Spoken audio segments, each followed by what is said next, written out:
morning, everybody. Welcome back. I didn't film last week because I didn't have too much going on, and then when there were things that I was like, oh, I could be filming this, I look like rubbish. And although I look like rubbish now, I feel like it was worse last week. So I'm waiting for the vet to get here this morning because Mr. Jones is being 5-stage vetted because he's for sale. I have hopefully found him a lovely home, and I just hope he passes the vetting. I'm sure, well, I say I'm sure he will. I actually don't know if he will because he's barefoot, and I don't think the current vetting system or like the vetting process, I don't think it caters towards that. I've been advised to put shoes on him to get him through. Load of rubbish. We're going to try and get him through barefoot. If he fails, and I really hope he doesn't, then we'll put front shoes on him and try again in a couple of weeks. So that's what we're doing. The vet is also late. I wasn't going to make a coffee to take out with me because I thought it really gives the wrong impression to the vet, doesn't it? But also it's raining, it's cold, and it's early. Right, we will go and see if Vetty is here, and let's get this show on the road.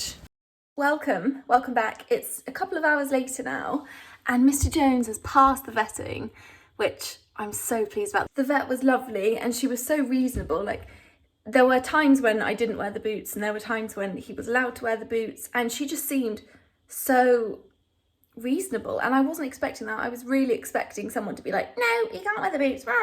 So I am very pleased, and now I feel a little bit sad. I'm like, oh, I'm doing the best thing for him and for me, selfishly, because I don't have time for 3 horses anymore, and he's going to have a much nicer life going and being spoilt and having a one-on-one relationship with somebody.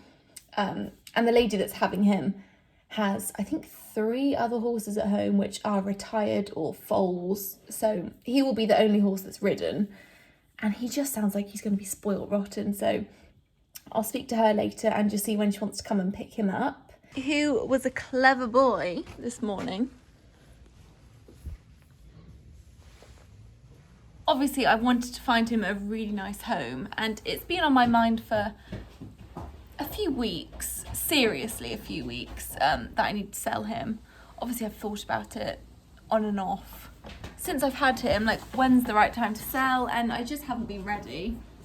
And now it's just the right time. I'm just very proud of how he's come on, and I shouldn't be sad about it.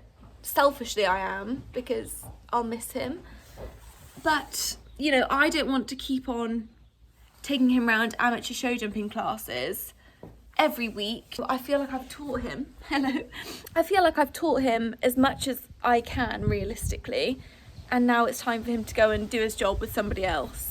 I've got a lot of blusher on. I did not realise.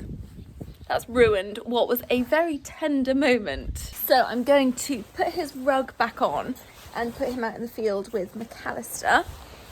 And the weather is just so funny today. It was chucking it down with rain all this morning whilst I was doing vetting, and now the sun's come out, but it's suddenly gone again, and I just don't know if it's going to rain. So we'll put his rug on just to be safe. And the lady that's buying him has messaged me and said that she'd like to pick him up tomorrow, and I've actually got to go to the office tomorrow, so you know, I'm not sure whether that's doable or not. So a 5-stage vetting. I've never done one as the seller. I've had a couple done as a buyer. So when I bought Billy and when I bought Blondie, they were both 5-stage vetted. Blondie had to have x-rays, Billy did not. But it was quite an experience to go through it as the seller and see what they actually do. So the vet turned up and she just checked him over, and what was she doing? She was hoof testing him. She shined a light in his eyes. She checked his teeth, and she did say, she said if you looked in his mouth, he actually looks younger than what you'd think because he's still got little baby teeth. You have.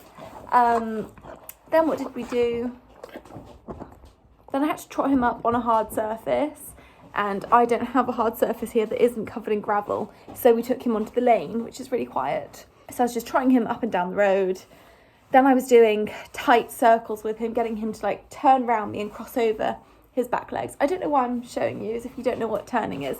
So I had to do really tight circles, and then we did flexion tests. So she was like holding each of his legs up for 30 seconds, and then he was having to trot straight away to make sure that he was still sound.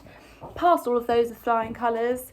Then I had to lunge him on a hard surface, and again that was tricky because I don't have like a tarmacked area, so we had to use the field, which wasn't bone dry because we had a little bit of rain, but it was harder than a menage, so you know, compromise. So we lunged him on the field, then we lunged him in the menage, then I had to ride him, and she was like, just ride him until he starts blowing because I need him to get his heart rate up, and then we'll check his heart rate once he's cooled down again. And so I was cantering him round, and it was going on for quite a while, and I was like, shall I keep going? And she was like, yeah, he's quite fit, isn't he? She said, normally horses only do a few laps and then they're blowing. She said, but he's still going strong, so just, you know, keep cantering him. And I was really trying to push him on to get him out of breath. Super fit. And then eventually he was getting a little bit puffy, and she was like, yeah, okay, that'll do. It was a big yawn. So then she checked his heart literally as soon as I'd pulled him up. And then I walked him around for a bit, she checked his heart again. And then after I'd walked him around for a few minutes, I jumped off, we took the saddle off, trotted him back up and down the road again, came back up to the stables. She took 2 blood samples from him. And then I think that was that. She did check his microchip, matched what was in the passport, but of course it did. And yeah, so that was all. It was all really straightforward. The vet was so lovely. And maybe this is my fault for being cynical. I was just expecting a rigid vet that was going to be like, no, he's barefoot, there's a problem with this horse. But she said for a thoroughbred, he's got really good feet, like you've done well. And she was so complimentary of his attitude and how good he was to handle. And yeah, she said, what a lovely horse, like he's going to make somebody very happy and he'll be the perfect riding horse. And I was like, yes, he will. So it's all change. Change is good.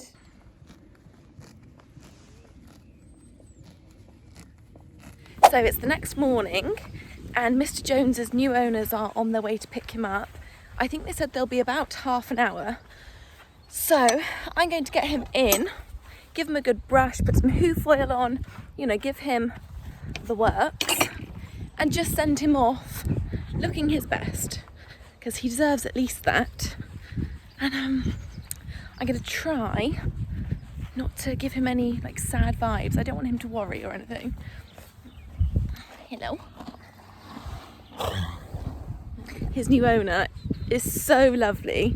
She was texting me last night. She went out and bought him all brand new turnout rugs, and yeah, he's booked in. She's going to put shoes on him. I think in a couple of weeks her farrier's coming out, she said. And she was like, oh, you can have the boots back, come and pick them up when he's all settled in and you can see him.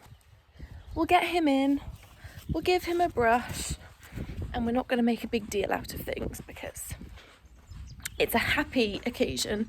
He's going to his forever home, hopefully. I mean, Hello. Well, that's it. His new owners are walking up the track as we speak. I'm not going to film them because, you know, that's rude. And yeah, this is it. I didn't think I'd be emotional, but God, it's hard. Whew. When you're feeling sad, you just need Billy to cheer you up. The grumpy boy. The old faithful. Yeah, I'm not, I'm certainly not crying anymore. It was quite nice walking back up to the paddock and just seeing 2 horses. And I just need a bit of a break. Like having 3-4 horses for so long.